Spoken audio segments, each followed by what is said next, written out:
श्रीगुरवे नमः।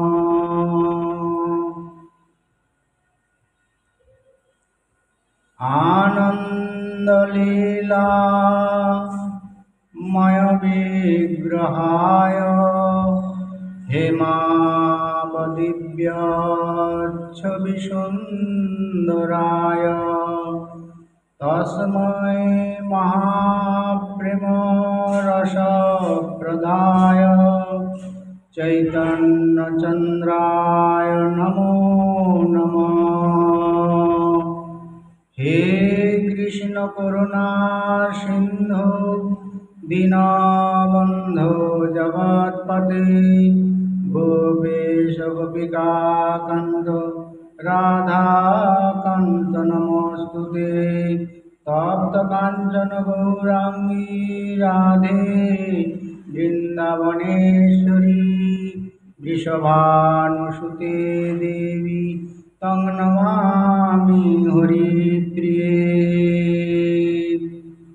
जय रूप सनातन भट्ट रघुनाथ श्रीजीव गोपाल भट्ट दास रघुनाथ।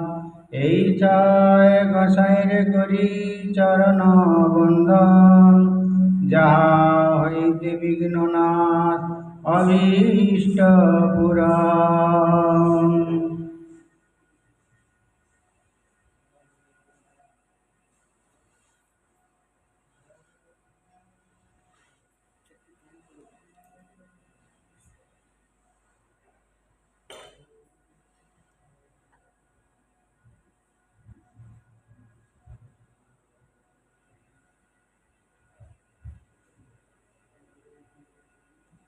নিতাই গৌর হরি বল।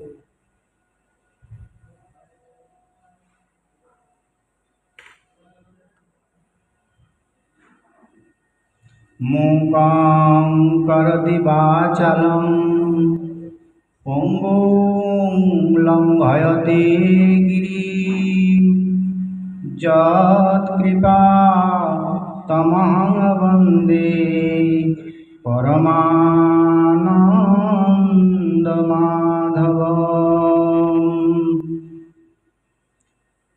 চাতুর্যৈক নিদানসীম চপলাপাঙ্গচ্ছটা মন্থরাং লাবণ্যামৃত বীচি লোলিতদৃশম লক্ষ্মী কটাক্ষাদৃতম কালিন্দী কুলীনাঙ্গন প্রণয়িনাং কামাবতারাঙ্কুরাং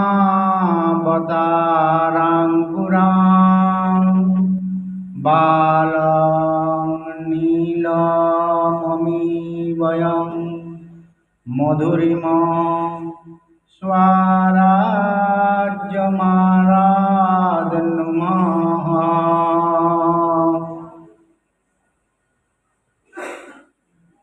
কলিযুগ পাবন অবতার প্রেম পুরুষোত্তম ভগবান শ্রী শ্রী গৌর সুন্দর তাঁর প্রিয় পরিকর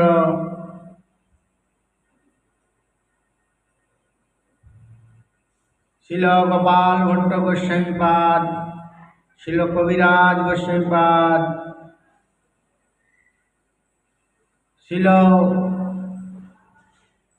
চৈতন্য গোস্বামীপাদ চরণে কৃপায় শ্রী শ্রী লীলাসুখ বিল্বমঙ্গল ঠাকুর বিরচিত কৃষ্ণ কর্ণামৃতের তৃতীয় শ্লোক আমরা আস্বাদন করতে চলেছি। কি মধুর আস্বাদন! সিঙ্গার রসের সখীগণ এই মাধুরী আস্বাদন করছেন। সখী ভাবাবিষ্ট লীলাসুখ রাধা ঠাকুরানীর কৃপায় সেই মাধুরী আস্বাদন করে আমাদের মতো জীবকে দান করেছেন। শ্লোকে বলছেন কি আমরা সেই কিশোরের আরাধনা করব। কোন কিশোর? নবকিশোর। নবকিশোরের আরাধনা, কি মধুর আরাধনা! কেন করব? সেই ইন্দ্রনীল কিশোর কেমন? তখন বলছেন লীলাসুখ সখী ভাবাবিষ্ট কিনা সুদৃঢ় নিশ্চয় করেছেন, প্রতিজ্ঞা করেছেন কি এই সচ্চিদানন্দ সান্দ্রয়িক রসঘন মূরতি শ্রীকৃষ্ণের আমরা আরাধনা করব। সান্দ্রানন্দৈক রসঘন মূরতি শ্রীকৃষ্ণ, তার আরাধনা করব। অমি বয়ং বালম আরাধনুমঃ, আমরা সেই কিশোরের আরাধনা করব। কেমন করে জানো? চামর আন্দোলন, তাম্বুল অর্পণ, বেজন আদির দ্বারা তার সেবা করব। সেই কিশোর কিরূপ? না নীলম, ইন্দ্র নীলমণির ন্যায় শ্যাম বর্ণ,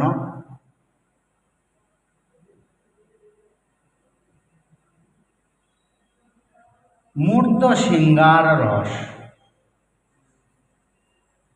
নীলম শ্যামং ফুল্লেন্দিবর কান্তম সিঙ্গার রস সর্বস্বম ইত্যর্থ। নীল কমলের ন্যায় অঙ্গের কান্তি, সিঙ্গার রসের সার সর্বস্ব। এই কান্তি দেখেই আমরা দাসী হয়েছি, দাসীর অনুদাসী হয়েছি। কি সুন্দর সুরসিক! তাই রাসরঙ্গস্থলী কালিন্দী পুলিনে সতত অবস্থান। রাসস্থলী, এই যে রাসস্থলী কালিন্দী পুলিন প্রাঙ্গণে, মাধবীর চতুর্শালিকা প্রাঙ্গণে, আহা অতিশয় প্রিয় স্থান। এই পরম প্রিয় বিহারস্থলী কতই সুন্দর, কতই না মনোরম। অমৃত জলাজ শ্রী যমুনা, আর তাতে প্রবাহ হচ্ছে গাঢ় নীল জলের মৃদুল তরঙ্গ।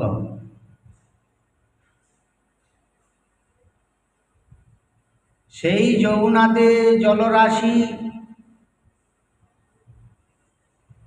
দেখে মনে হচ্ছে গাঢ় নীল জল, আর সেই গাঢ় নীল জলের তরঙ্গ শ্রী যমুনাতে প্রবাহিত হচ্ছে। তাই বলছেন এই যমুনা কেমন জানো? অমৃত জলা যমুনা। নবতৃণ সেই তটভূমিতে সুশোভিত, নবদৃঢ় দলরাজিতে মণ্ডিত যমুনা পুলিন, নয়ন রঞ্জন শ্যামল যমুনা পুলিন। এই রকম পুলিন না হলে কি রাসলীলা সম্ভব? কালিন্দী তটবর্তী সুস্নিগ্ধ কদম্ব কানন এক অপূর্ব সুমধুর কাব্যের রাজ্য। তাই নবকিশোর কি করলেন? সেই ইন্দ্রনীল কিশোর কি করলেন? আহা, ভাবলেন এই আমার খেলার স্থান, প্রিয় খেলা, রাস রস পরিবেশন শ্যামসুন্দরের প্রিয় খেলা। খেলা রসে খেলবেন, স্থানটি তো সেই রকম হওয়া চাই। আহা, কি অপূর্ব মাধুরী! তারপর বলছেন স্থানটা তো মাধুরী, যিনি খেলবেন তার কি কোনো মাধুরী আছে? লীলাসুর বিল্বমঙ্গল ঠাকুর বলছেন মধুরিমা সারাজ্যম। আমি যে নীল কিশোর শৃঙ্গার রসস্বরূপের ভজনা করব, সেই নীল কিশোর মধুরিমার সাম্রাজ্য যেন মাধুরী দিয়েই গড়া, এমন যে নীল কিশোর, তার আরাধনা করব। সাক্ষাৎ মাধুর্যের মূর্তি। বলছেন কোন দিকে মাধুর্য? সর্বদিকে? বলছেন হ্যাঁ, সর্বদিকেই মাধুর্য। যে ইন্দ্রিয়ে যে দিকটি আপনি দেখতে চান, সেই দিকটাই সেই মাধুর্যের অনুভব পাবেন। তার বদন মধুর, নয়ন মধুর, বচন মধুর, চলন মধুর। শুধু মধুর বলি কেন, মধুর হইতেও তিনি সুমধুর। মধুরাধিপতি মখিলাম মধুরাম। কৃষ্ণ মাধুর্য মূরতি তিনি। সেই যমুনার তটে যেন মাধুর্যের অমৃত সিন্ধু খেলা করছেন। তার কি ভজনা করব না, সেবা করব না? আহা, তার অঙ্গ, সেই মাধুর্যের অঙ্গটি যেন লাবণ্যের পুর দিয়ে বানানো। মধুর বললে ভুল হয়, মধুর হইতেও সুমধুর সেই অঙ্গ। আবার সেই অঙ্গের মধ্যে তার যে বদনটি, অঙ্গ হইতেও সুমধুর। বদনটি, মুখমণ্ডলটি, সেই ইন্দ্রনীল কিশোরের মুখমণ্ডলটি তার অঙ্গ মাধুরী হইতেও সুমধুর। আবার তাহা হইতেও অতি সুমধুর তার সেই হাস্যামৃত। কি অদ্ভুত সেই মাধুরী! সেই মাধুরী 10 দিকে প্রবাহিত হচ্ছে, তার একটা কণ 10 দিকে প্রবাহিত হচ্ছে। আপনার এক কণে ব্যাপে সর্বত্রিভুবনে 10 দিকে বহে যার পুর। 10 দিকে প্রবাহিত হচ্ছে সেই মধুর লাবণ্য রাশির একটা কণ 10 দিকে প্রবাহিত হচ্ছে, ত্রিভুবনকে প্লাবিত করছে। এত সুমধুর তার অঙ্গের মাধুরী। তাকে আমরা ভজনা করব না, তবে কাকে ভজনা করব? কে বলছেন এই কথা? লীলাসুর, সখী ভাবাবিষ্ট লীলাসুর তিনি এই ভাবটি প্রকট করেছেন শ্লোকেতে। তারপর আবার কি বলছেন? বলছেন বালম নীলমমি বয়ং মধুরিম সারাজ্য মারাদ নুম। সেই মধুর নীল কিশোর, হে মধুর নীল কিশোর, তুমি আমাদের আরাধ্য। এই যে লীলাসুখ আরাধনার বস্তুটি খুঁজে পেয়েছেন, অপ্রাকৃত বৃন্দাবনে অদ্ভুত এক বস্তুর সন্ধান দিচ্ছেন, সেই ইন্দ্রনীল কিশোরকে আমাদেরও ভজনা করতে হবে। তার লোভটি আমাদের হৃদয়ে জাগায়ে সেই ইন্দ্রনীল কিশোরকে প্রাপ্তির জন্য উৎকণ্ঠিত হতে হবে। তারপর বলছেন, হে ইন্দ্রনীল কিশোর, হে মধুরিমার সাম্রাজ্য, তুমি কামাবতারাঙ্কুর। কি অদ্ভুত অনুভব দেখুন, কামাবতারাঙ্কুর কাকে বলছেন? নীল কিশোরকে। সিংহার রস সার সর্বস্ব নীল কিশোরকে বলছেন, মধুরিমার সাম্রাজ্যকে বলছেন, তুমি তো কামাবতারাঙ্কুর। কেমন? আহা, তোমার এই ইন্দ্রনীল মণি থেকেই নিখিল কামাবতারের অঙ্কুর উদ্গত হয়। হে নীলমণি, হে নীল কিশোর, তুমি অখিল বিশ্ব ব্রহ্মাণ্ডের সমস্ত কামের বীজ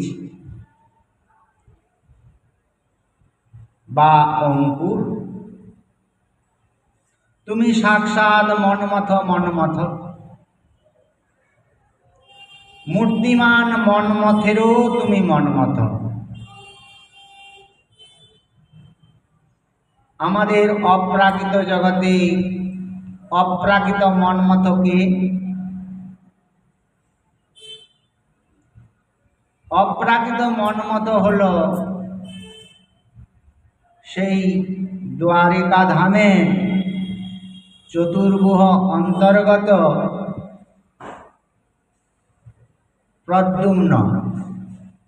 প্রদ্যুম্ন দেব তিনি হলেন অপ্রাকৃত মন্মথ। এরপর সেই দ্বারকা ধামের নিচে যত ধাম রয়েছে, সেই সব ধামেও তার অংশস্বরূপ যেসব প্রদ্যুম্ন রয়েছেন,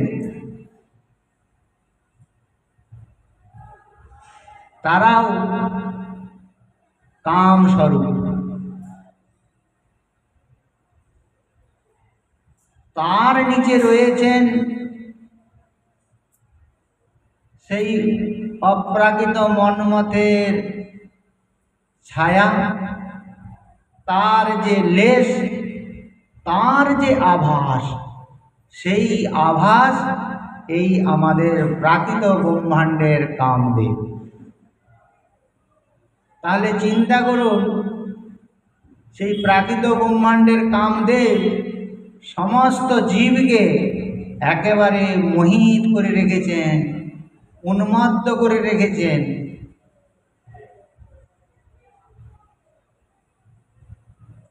সেই প্রাকৃত কামদেবের উপরে অংশস্থানীয় পদ্মুম্নরূপ কামদেব রয়েছেন, তাদের উপরে মূল পদ্মুম্ন স্বরূপ অপ্রাকৃত কামদেব রয়েছেন। আর সেই অপ্রাকৃত কামদেবেরও কামদেব শ্যাম সুন্দর মদন মোহন ইন্দ্রনীল কিশোর। তাই সেই ইন্দ্রনীল কিশোরকে লীলাসুখ আরাধনা করতে চাইছে। হে কামাবতারাঙ্কুরম, তুমি আমাদের আরাধ্য। এই যে একটির পর একটি অদ্ভুত মাধুরী দ্বারা শ্যামকে আস্বাদন করছেন, এই হলো আমাদের ভোজন। আমরাও বলবো যে হে ইন্দ্রনীল কিশোর, তোমাকে আমরা আরাধনা করব। তারপর কি বলবো? হে মধুরিমার সাম্রাজ্য ইন্দ্রনীল কিশোর, আমরা তোমাকে আরাধনা করব। তারপর কি বলবো? হে কামাবতারাঙ্কুরম, মধুরিমার সারাজ্য ইন্দ্রনীল কিশোর, তোমাকে আমরা আরাধনা করব, সেবা করব। কি অদ্ভুত! লীলাসুখের অন্তরের ভোগ মাধুরী, সেই ভোগের আশ্রয় লইতে হবে।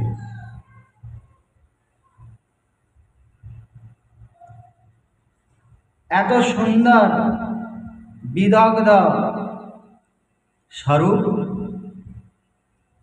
পদ্মরূপী মন্মথেরও ক্ষোভ সৃষ্টিকারী স্বরূপ, কোটি মদন বিমোহন স্বরূপ,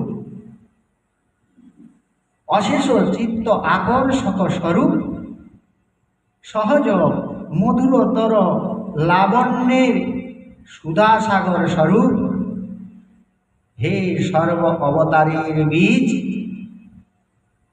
সর্বমাধুর্যের নিদান, হে কাম বীজ কাম গায়ত্রী স্বরূপ, তুমি আমাদের আরাধ্য। তোমার এই যে মনমথ রূপ, আহা এমন রসময় স্বরূপ, সেই স্বরূপ সেবা না করে কি থাকা যায়? যদি একবার এই মধুর মাধুরীতে চিত্তটি লোভায়িত হয়, তার সমস্ত অনর্থ নিবৃত্তি হয়ে যাবে।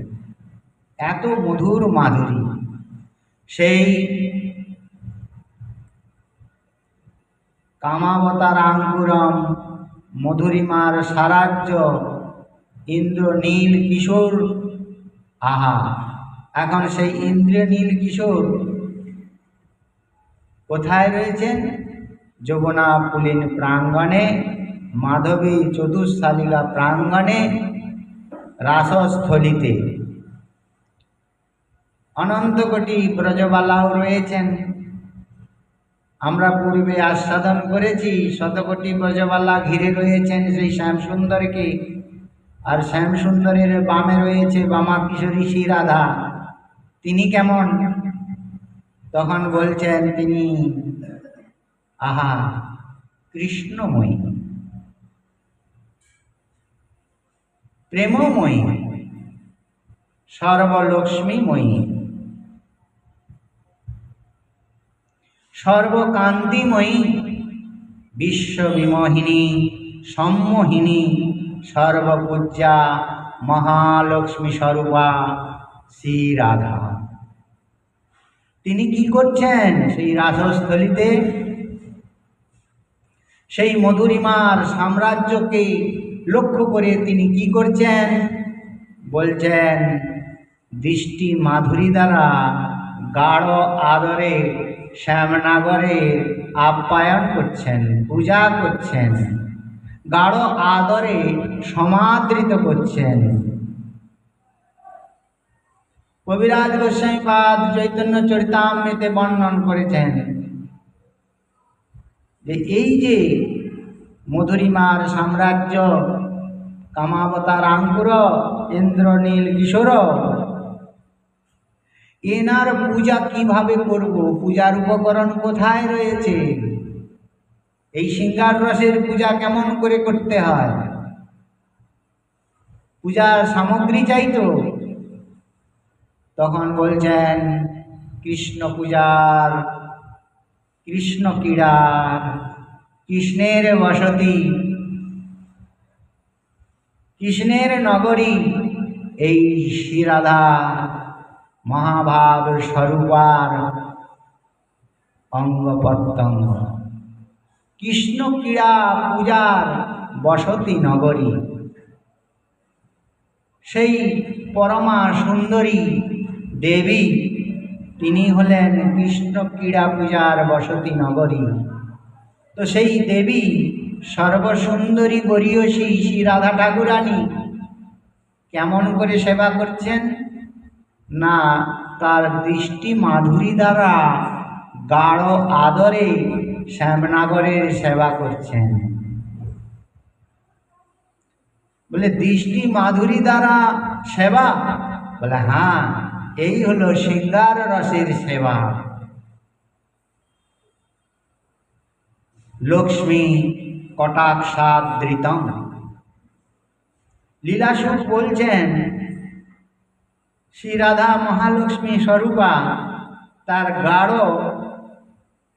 আদর, দৃষ্টি দ্বারা যে গাঢ় আদর, তাতে যে আপ্যায়িত শ্যামসুন্দর, সেই মাধুরী, সেই রাধা কিশোরীর নয়ন দৃষ্টি মাধুরী দেখে লীলাসুখ ঢোকে ঢোকে ভোগ করছেন আর বলছেন, আহা, এই যে শ্যামসুন্দর, এই যে নীল কিশোর, লক্ষ্মী কটাক্ষাদৃতম, রাধার কটাক্ষ দৃষ্টিতে গাঢ় আদরে আপ্যায়িত।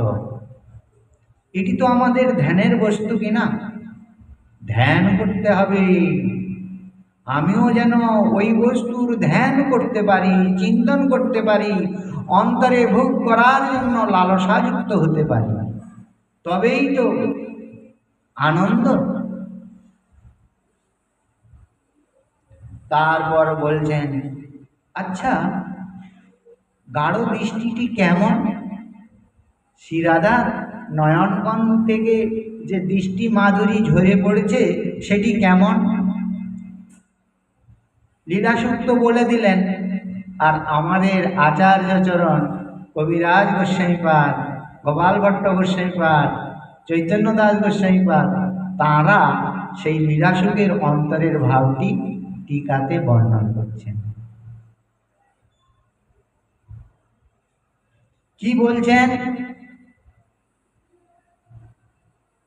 বামা কিশোরী শ্রী রাধা পরম অনুরাগবতী।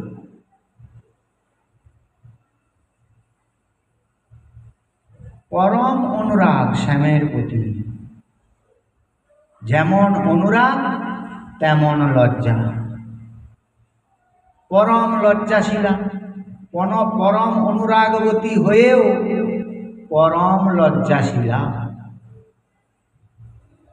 আর তার সাথে রয়েছে বাম্যভাব, বাম্যভাবাপন্ন, পরম লজ্জাশীলা, পরম অনুরাগবতী। ধ্যান করতে হবে আমাদেরকে।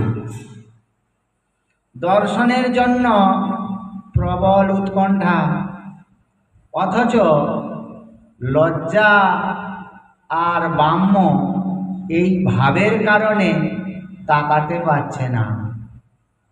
লজ্জা এবং বাম্য হেতু শ্যাম সামনেই রয়েছে, কিন্তু তাকাতে পারছে না। লজ্জা তাকাতে দিচ্ছে না, বাম্য তাকাতে দিচ্ছে না। সম্মুখে তাই কি করলেন? এইরূপ হওয়ার কারণে শ্রী রাধা কিশোরী সম্মুখে শ্যামসুন্দর থাকা সত্ত্বেও, সে কামাবতার আঙ্কুরম থাকা সত্ত্বেও, মধুরিমার সাম্রাজ্য থাকা সত্ত্বেও অধোমুখী হয়ে রয়েছেন, মুখটিকে অধোমুখী করে রেখেছেন। এই যে অধোমুখী হয়ে থাকা, কিন্তু মনের স্বাদ কি পূরণ হবে? শ্যামসুন্দরকে না দেখলে মনে বড় স্বাদ, বদনখানি দর্শন করবে, কিন্তু লজ্জা বাম্য করতে দিচ্ছে না, অনুরাগও চরম। আহা, তাই এই অবস্থায় অধোমুখী হয়ে লজ্জাকে সম্মান করছেন, ব্রাহ্মকে সম্মান করছেন, তাদেরকে যেন বলছেন তোরা যা বলছিস আমি তাই করব, আমি শ্যামকে দেখব না। কিন্তু অনুরাগকে বলছি চিন্তা করছিস কেন? আমি এদেরকে ফাঁকি দিয়ে অধোমুখী হয়ে একটু টেরা নয়নে, একটু নয়ন কটাক্ষে শ্যাম মাধুরী দর্শন করে নেব। বাহ! এই যে অধোমুখী হয়ে কটাক্ষ ভঙ্গিতে প্রাণবল্লভকে গাঢ় আদরে আপ্যায়ন, এর যে মাধুরী, আহা! এই যুগল মাধুরীকে আমরা চিন্তন করতে করতে এতৎ সচন্দনং তুলসী পত্রম দিয়ে পূজা করব, তবেই তো আমাদের সেই মাধুর্যমণ্ডিত গোবিন্দের ভজন। বিগ্রহের সেবা নয়, মাধুর্যের চিন্তাতে চিত্তটিকে ডুবিয়ে আমাদের সেবা করতে হবে। আমাদের আচার্যচরণ তাই জানাচ্ছেন। এইরূপ কটাক্ষ ভঙ্গির কি মনোহর, এইরূপ কটাক্ষ ভঙ্গি কত যে আদরের, যারা আস্বাদন করেছেন তারাই তো জানবেন। আহা! সেই ইন্দ্র নীলকিশোর, নবকিশোর এই কটাক্ষ ভঙ্গিতে সমাদৃত। সাক্ষাৎ কামাবতার আঙ্কুরম আমরা আগেই আলোচনা করেছি, এত মধুর স্বরূপ হয়েও শ্যামে এই রায়ের কটাক্ষ ভঙ্গিতে সমাদৃত। আচ্ছা, যখন রায়ের কটাক্ষ ভঙ্গি দ্বারা শ্যামসুন্দর সমাদৃত হলেন, তখন শ্যামের যে মাধুরী কোটি কোটি গুণে বর্ধিত, সেই মাধুরী আহা দর্শনের জন্য শতকোটি ব্রজবালা লালায়িত। সেই শ্যাম মাধুরী, সেই শিরাধার গাঢ় আদরে আপ্যায়িত শ্যাম মাধুরী শতকোটি ব্রজবালা ঢোকে ঢোকে পান করছেন। শতকোটি ব্রজবালার নয়ন সেই শ্যাম মাধুরীর আস্বাদনে ডুব দিয়েছেন, লেহন করছেন। আর শ্যামসুন্দর কি করছেন?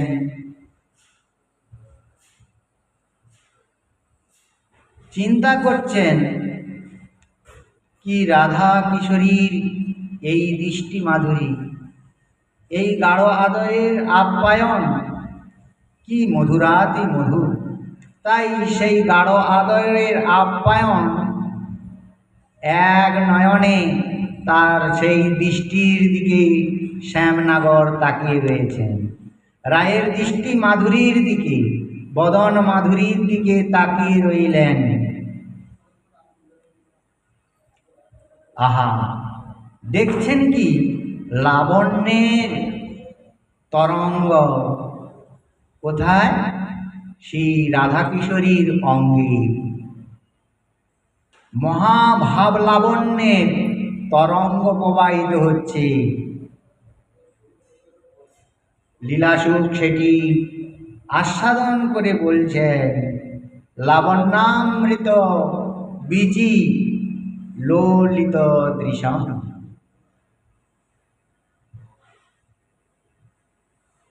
এই যে যুগলের অদ্ভুত শোভা, সেইটি দর্শন করে বলছেন লাবণ্যামৃত বীচি লোলিত দৃশ্যম। রাধা কিশোরী সেই অঙ্গের লাবণ্য সুধা আস্বাদনের জন্য শ্যাম সুন্দর সেই মধুরিমার সাম্রাজ্য এখন বিচলিত হয়েছেন। এতই বিচলিত হয়েছেন, এই বিচলিত অবস্থায় তিনি শতকোটি ব্রজবালা যারা রয়েছেন তাদের কারো দিকেই না তাকাই কেবল রায়ের দিকেই তাকিয়ে রইলেন। কীরকমভাবে তাকিয়েছেন? একেবারে সদৃশ্ন নয়নে, যেন বদনের চন্দ্রসুধা পান করার জন্য চকরের যেমন তৃষিত চাতকের যেমন চেষ্টা, সেইরূপ শ্যামসুন্দর শ্রী রাধা কিশোরীর দিকে তাকিয়ে রয়েছেন। আহা, কি অদ্ভুত যুগল মাধুরী! রাধা বদন আস্বাদন করছেন। রাধা বদন মাধুরী শ্যামসুন্দর আস্বাদন করছেন। কি অপূর্ব শ্যাম বদন মাধুরী! বলছেন,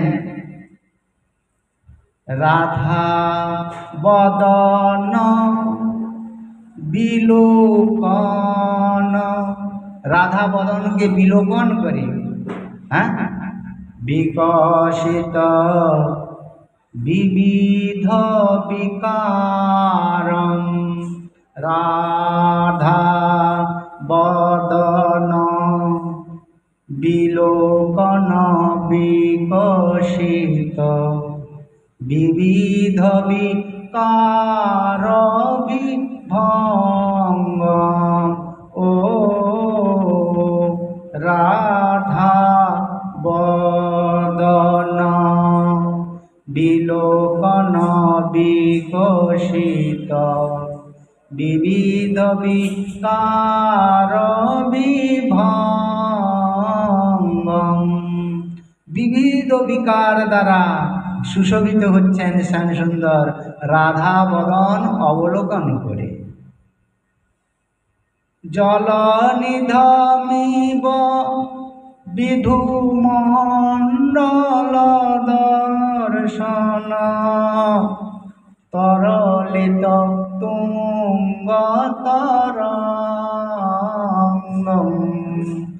ও জলনিধিমিব বিধুমণ্ডল দর্শন, তরলিত তুঙ্গতরঙ্গম,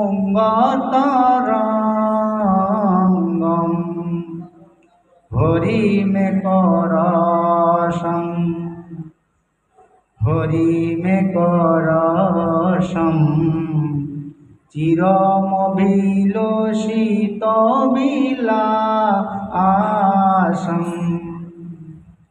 চিরমভিলষিত বিলাসং, যেন চির অভিলাষ পূরণকারী। শ্যামসুন্দর রাধা বদন অবলোকন করে চির অভিলষিত, অভিলাষটা কি না, বিলাস, বিলাস স্বাদ পূর্ণ করবেন। সেই বিলাস স্বাদ পূর্ণ হবার ইচ্ছাটি জানতে পারলেন। রাধা বদনকে দর্শন করে শ্যামসুন্দর ভাবছেন, এই শ্রীরাধাকে আমি নয়নের কটাক্ষ দ্বারা এমন ইঙ্গিত করব, কেবল রাধা কিশোরী ছাড়া আর কেউ জানতে পারবে না।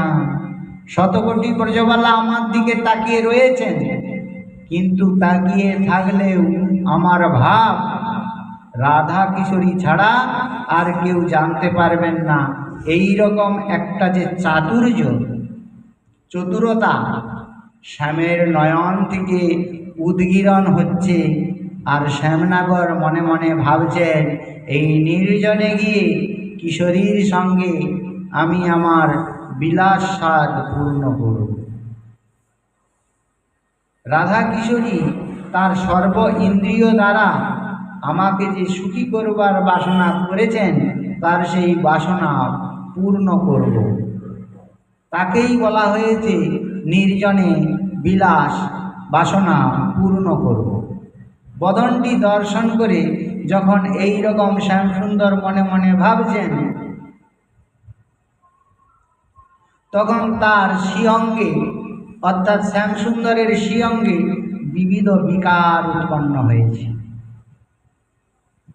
জয়দেব গোস্বামী চরণ বলছেন, বিবিধ বিকার বিভঙ্গম, এমন সেই ইন্দ্রনীল কিশোর মধুরিমার সাম্রাজ্য। আহা, তারপর সেই বিলাস স্বাদ পূর্ণ হবার সম্ভাবনায় শ্রীহরির বদনটিও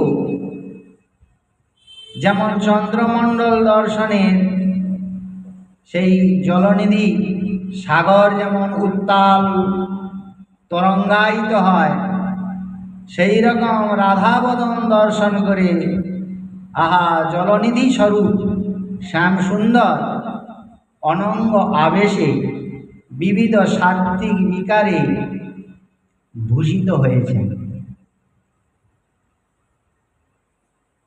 সাদদর্শ গুরু হর্ষব সংবদ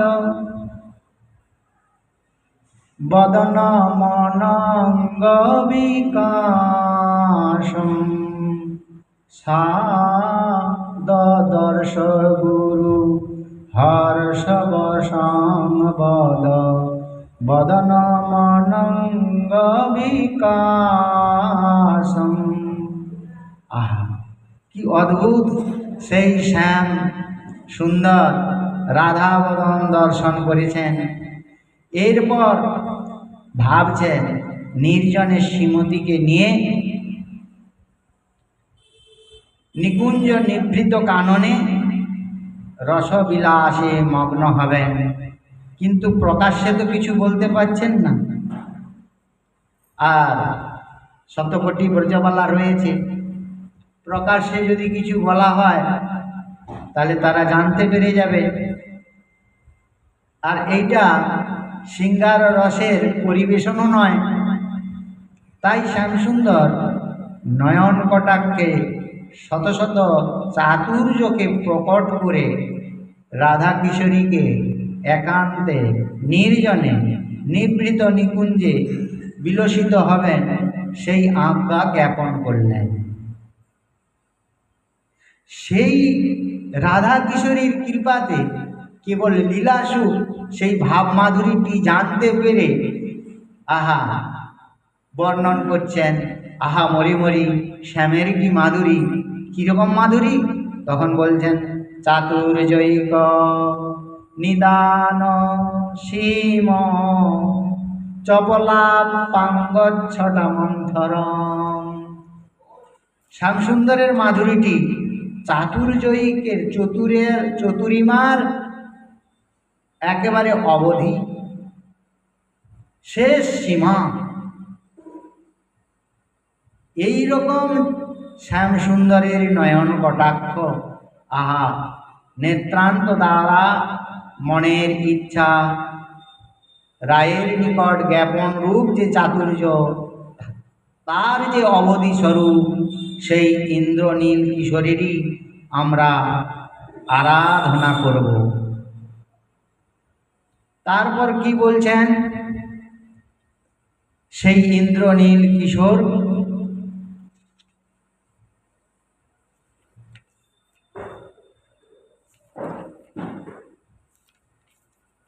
এইভাবে আমাদের সেই রাস মধ্যে শতকোটি গোপীগণ সঙ্গে লীলা, সেই লীলায় এই যে ইন্দ্র নীলকিশোরের মাধুরী প্রকট হয়েছে, সেই মাধুরীর আরাধনার জন্য লীলাসুখ বারংবার বলছেন, হায় এই মাধুরী যারা ভোগ না করে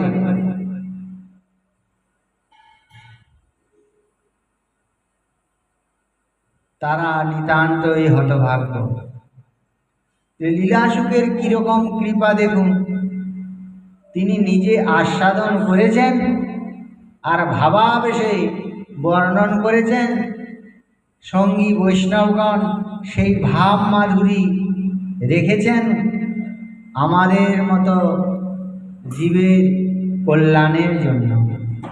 আমরা যদি সেই ভাব মাধুরী আস্বাদন না করতে পারি তবে কতখানি দুঃখের কথা। কোটি মনমথ রূপ এই রূপের প্রকাশ সর্বচিত্ত আকর্ষক সহজ বিলাস, লাবণ্য মধুরোত্তম অমৃতের সিন্ধু, মহানু ভাবাচয়ে অনুভাব বিন্দু। সেই সেই মহা মহা প্রভাবের গণ, মহা মহাশয় সবে করে আস্বাদন। দেখুন, যারা এই মাধুরী আস্বাদন করবেন, আচার্যচরণ বলছেন তারা সামান্য জন নয়। বলে তবে মহাশয়? বলে মহাশয় নয়, মহা মহা মহাশয়। তাদেরকে এতখানি পূজ্যতা দান করছেন। সাধারণ জন নয়, যারা এই মাধুরী চিন্তন করবেন তারা মহা মহাশয়। অদ্যাবধি মদন গোপাল এই রূপ ধরি, বৃন্দাবনে বিরাজয় সঙ্গে গোপনারী। সর্বয়বতার বীজ মাধুর্য আলয়, বৈদগ্ধ চাতুর্য সর্বরসের আশ্রয়। যেমন বৈদগ্ধ, তেমন চাতুর্য, তেমন সর্বরসের আশ্রয় এই ইন্দ্রনীল কিশোর। এই কৃষ্ণ আরাধিনু মোর মনে লয়, যাতে লোভী হয় মন সেই সে মিলয়। এই বস্তুতে যার লোভ হবে তাকেই এই বস্তু মিলবে। এইভাবে বিল্বমঙ্গল ঠাকুর এই শ্লোকের মধুরাতি মধুর ভাব বর্ণন করলেন। এরপর বলছেন, বরহোত্তংশ বিলাস কুন্তল ভরম মাধুর্য মগ্নাননম, প্রণমিলন নবযৌবনং প্রবিলসৎ বেণু প্রণাদামৃতম, আপিনস্তনকূট মলাভিরভিত গোপী ভীরারাধিতম, জ্যোতিশ্চেতসি নশ্চকাস্তু জগতামেকা ভীরামাদ্ভুতম। অদ্ভুত শ্লোক। কেমন সেই চূড়ায় ময়ূরের পাখা লয়ে রাসবিহারী রাস করছেন। শ্রীমন মহাপ্রভুর কৃপা হলে আবার আমরা আগামীকাল এই শ্লোকের মধুর আস্বাদন করব। বলে জয় জয় শ্রী রাধে শ্যাম নিতাই গৌর হরি।